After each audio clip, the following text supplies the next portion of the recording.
My name's Mitchell Leblanc, and I did a short film, Melody. Basically, it's about a musician, a pianist specifically, who's living in a post-apocalyptic world who's struggling to finish a song before she succumbs to whatever the event is that happened. And then on one day, she's visited by a stranger. I want to know what Mitch's inspiration behind Melody was, so that's exactly what I asked him. That's tough because everything I watch, I'm sure, swirls around in here. It's gonna sound weird, but I watched the Before trilogy by Richard Linklater, like Before Sunrise, Before Sunset, Before Midnight, and that inspired me for at least the monologue that's in the short film. I wanted to write something dialogue heavy that was free-flowing in that conversational way, and so probably that film, but tonally it's completely different. My next question for Mitch was why he wanted to actually make a film in the first place. What made him want to do something other than write? I'm a screenwriter by trade. That's my first thing. Making the short film was just, I think, the frustration every screenwriter has of, well, I've written like 6 or 7 things. You can't watch them anywhere because they're all in various stages of production or whatnot. So that's why we just wrote a thing to actually make. And so when I feel that frustration again, I'm sure I'll write something and make another short and shoot it ourselves. I next asked executive producer Adam D'Angelo some production questions. Hi, my name is Adam D'Angelo. I was the executive producer on a short film done in Toronto in February of 2019 called Melody.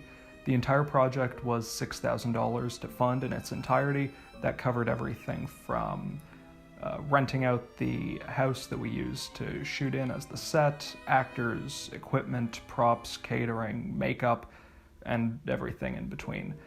The entire film was done over the course of 3 days, February 1st, 2nd, and 3rd of 2019. It was the 3 coldest days on record in the city, I believe, in the past decade, and it really showed. We were shooting in a house that was slated for demolition, so it was old, tattered, falling apart, obviously no heating, no running water, and so it was getting to like -20 inside the house.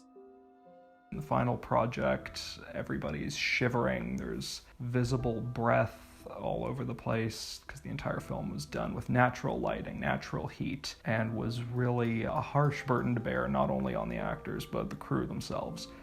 In total, there were, I'd say, about 35 people on set across all 3 days. It definitely added to the performances and also added to a bit of extra tension on set each day. People were, in a word, relieved when filming was completed, and it's almost like a little bit of lightning in a bottle to see just what came to fruition over those 3 days when everybody actually really pulled together, buckled down, and didn't let the cold get to them too badly. I was curious about what Mitch's future plans for this film was, so I asked him just that.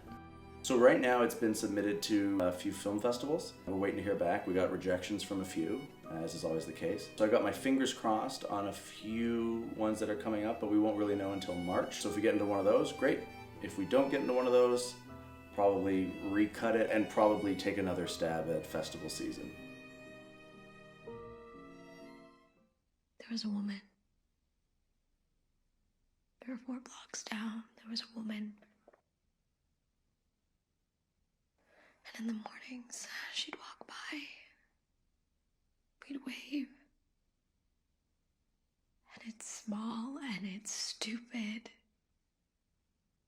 But you start to look forward to it. It's all you. A few months pass by and suddenly you don't see her anymore. Just like that.